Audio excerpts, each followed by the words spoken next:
সৈয়দ মুস্তাফা সিরাজের মতিবিবির দরগা এই নামটা শুনলেই অনেকের বুকের ভেতরটা কেমন ছ্যাদ করে ওঠে, তাই না? এটা শুধু একটা ভূতের গল্প না, এটা একটা মাস্টারপিস। কিন্তু কেন? ঠিক কি এমন আছে এই গল্পে যা পড়ার এত বছর পরও আমাদের রাতের ঘুম কাটতে পারে?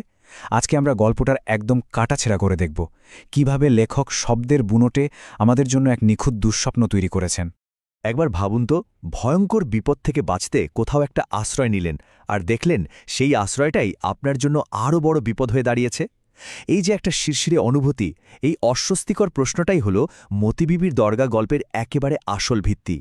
গল্পের শুরুটাই কিন্তু এক্কেবারে চরম একটা অসহায় অবস্থা দিয়ে। লেখক কথককে এমন এক পরিস্থিতিতে ফেলেন যেখান থেকে তার বেরোনোর কোনো উপায়ই নেই, আর এই অসহায়ত্বই হল ভয়ের প্রথম ধাপ। তো ঠিক কি হয়েছিল পরপর? প্রথমে একটা ভয়াবহ বাস দুর্ঘটনা। আমাদের গল্পের কথক আহত, দিশেহারা অবস্থায় এক নির্জন রাস্তায় পড়ে আছেন। তার উপর শুরু হলো তুমুল ঝড় বৃষ্টি, মানে চারপাশ থেকে তিনি পুরোপুরি বিচ্ছিন্ন। ঠিক তখনই একটা অদ্ভুত নীল আলো দেখে তিনি খুঁজে পেলেন একটা ভাঙাচোরা পুরনো দরগা। যাক, ঝড় থেকে তো বাঁচা গেল, এই ভেবেই তিনি ভেতরে আশ্রয় নিলেন। আপাতদৃষ্টিতে মনে হচ্ছে বিপদ কেটে গেছে, তাই তো? না, আসল বিপদ তো এখান থেকে শুরু হতে চলেছে। দরগার ভেতরে ঢুকতেই দেখা হয় এক রহস্যময় লোকের সঙ্গে, সেই দরবেশ। দেখতে গেলে তো একজন সাহায্যকারী, কিন্তু কেন জানি না তাকে দেখে স্বস্তির চেয়ে অস্বস্তি যেন বেশি হয়, আর গল্পের আসল ভয়টাও এখান থেকেই জমাট বাঁধতে শুরু করে। আচ্ছা, দরবেশের চেহারাটা একবার ভাবুন। বিশাল লম্বা একটা চেহারা, পরনে একটা কালো আলখাল্লা, আর গলায় বিদঘুটে লাল নীল পাথরের মালা। তার ওপর চিলের মতো ধারালো নাক আর টকটকে লাল দুটো চোখ। হাতে ধরা সেই অদ্ভুত নীল আলোর লণ্ঠনটা। আচ্ছা, এই বর্ণনাটা কি কোনো সাহায্যকারীর বলে মনে হয়, নাকি অন্য কিছুর ইঙ্গিত দেয়? তো এই দরবেশ গল্পের নায়ককে খাবার দিলেন, শোয়ার জায়গাও দিলেন, সব ঠিকঠাকই চলছিল, কিন্তু তারপরেই এমন একটা কাজ করলেন যা এক মুহূর্তে পুরো খেলাটা ঘুরিয়ে দিল। তিনি বাইরে থেকে ঘরের বিশাল লোহার দরজাটা বন্ধ করে দিলেন। ব্যাস, এই একটা কাজ, আর গল্পের গতিপথ পুরো উল্টে গেল। আর এর ফলেই কথকের মনে একটা ভয়ঙ্কর দ্বন্দ্ব শুরু হলো।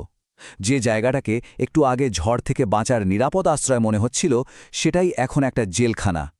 যে দরবেশকে মনে হচ্ছিল সাহায্যকারী, তাকেই এখন একজন জেলারের মতো লাগছে। আর নিরাপত্তার আশ্বাসটা ধীরে ধীরে বদলে যাচ্ছে এক তীব্র অজানা আতঙ্কে। এরপর গল্পটা আর মানসিক ভয়ের স্তরে থেমে থাকে না, এবার তার সরাসরি ঢুকে পড়ে অলৌকিক আতঙ্কের এক বিশৃঙ্খল দুনিয়ায়। রাতের অন্ধকারে ওই দরগার ভেতরে এমন সব ঘটনা ঘটতে শুরু করে যা কোনো যুক্তির ধার ধারে না। ঘটনাগুলো ঘটতে থাকে খুব তাড়াতাড়ি, একেবারে দম ফেলার সুযোগ না দিয়েই। প্রথমে একটা মিষ্টি, কেমন একটা মাদক গন্ধ যা কথকের হুঁশ প্রায় কেড়ে নিচ্ছিল। তারপরই সেই নীল আলোয় ভেসে উঠল এক নগ্ন অশরীরী নারীর ছায়ামূর্তি। এরপরে ঘরে ঢুকে পড়ল বিশাল এক কালো জন্তু, বেড়াল না বেজি ঠিক বোঝা যায় না।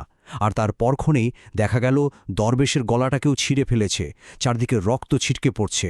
শেষে অন্ধকারের মধ্যে তিনটে আলোর বিন্দু মিলেমিশে এক তীব্র উজ্জ্বল গোলক হয়ে আবার মিলিয়ে গেল। এই সুরিয়াল ঘটনাগুলো ভয়কে একেবারে অন্য মাত্রায় নিয়ে যায়। কিন্তু এই রকম একটা দুঃস্বপ্নের মতো রাতের পর যখন ভোর হল, গল্পের পরিবেশটা যেন 180 ডিগ্রি ঘুরে গেল। অলৌকিকতার জগৎ থেকে কথক যেন বাস্তব পৃথিবীর কঠিন মাটিতে আছড়ে পড়লেন। ভোরবেলা কথক দেখলেন দরজাটা খোলা। তিনি তখন শারীরিক আর মানসিকভাবে পুরোপুরি বিধ্বস্ত। তবু সেখান থেকে কোনো মতে প্রাণ হাতে নিয়ে দৌড়াতে শুরু করলেন, যতক্ষণ না পথের উপরই অজ্ঞান হয়ে লুকিয়ে পড়লেন। ঠিক সেই সময়েই এলাকার কৃষি অফিসার নিশীথ রায়চৌধুরী তাকে দেখতে পান। নিশীথবাবু শুধু তাকে বাঁচানি না, বরং রাতের ওই সমস্ত ভয়ঙ্কর ঘটনার একটা বাস্তবসম্মত যুক্তিসঙ্গত ব্যাখ্যা দেওয়ারও চেষ্টা করেন। আর এখান থেকেই গল্পের আসল টুইস্টটা শুরু হয়। গল্পটা এখানেই শেষ হয়ে যেতে পারত, কিন্তু লেখক আমাদের সবার সামনে একটা বিরাট প্রশ্নচিহ্ন রেখে দেন। রাতের ওই ঘটনাগুলো কি আদৌ সত্যি ঘটেছিল, নাকি পুরোটাই ছিল একটা ভয়ঙ্কর দুঃস্বপ্ন? এই যে একটা ধোঁয়াশা, এটাই কিন্তু গল্পটাকে ক্লাসিক বানিয়ে দিয়েছে। নিশীথবাবুর যুক্তিটা কিন্তু খুবই পরিষ্কার। তিনি বলছেন, আপনার নিশ্চয়ই একটা সাংঘাতিক দুঃস্বপ্ন হয়েছিল, এছাড়া আর কোনো ব্যাখ্যাই হতে পারে না। মানে একজন শিক্ষিত, যুক্তিবাদী মানুষের তরফ থেকে এটাই হলো স্বপ্নের পক্ষে সবচেয়ে জোরালো সওয়াল। তাহলে প্রশ্নটা এখন আমাদের কাছে, কোনটা বিশ্বাসযোগ্য? কথকের নিজের চোখে দেখা সেই ভয়ঙ্কর অভিজ্ঞতা, নাকি নিশীথবাবুর ঠান্ডা মাথার যুক্তিসঙ্গত ব্যাখ্যা? লেখক কিন্তু খুব চালাকির সঙ্গে দুই দিকেই ক্লু রেখে গেছেন। দুঃস্বপ্ন ভাবার কারণ কি? কারণ দুর্ঘটনার পর কথকের মাথায় চোট ছিল, তিনি মানসিক ট্রমার মধ্যে ছিলেন। আর ঘটনাগুলো তো সব অবিশ্বাস্য, কিন্তু অন্য দিকটাও তো ভাবতে হবে, তাই না? যেমন কথকে সিগারেটের প্যাকেট আর দেশলাইয়ের জায়গাটা বদলে গিয়েছিল, মতিবিবির দলগা জায়গাটা সত্যিই আছে, পরে সেখানে একটা বিশাল কালো বেড়ালও দেখা গেছে। আর সবচেয়ে বড় প্রশ্ন, যদি সবটাই দুঃস্বপ্ন হয়, তাহলে সকালে ওই বিশাল লোহার দরজাটা খুলল কে? আর এটি হলো এই গল্পের আসল কারসাজি। এর শক্তিটা কোনো নির্দিষ্ট উত্তরে নেই, বরং এই ভয়ঙ্কর সম্ভাবনার মধ্যে আছে যে দুটোই সত্যি হতে পারে। স্বপ্ন হোক বা বাস্তব, ওই রাতের আতঙ্কটা পাঠকের মনে একটা স্থায়ী দাগ কেটে যায়।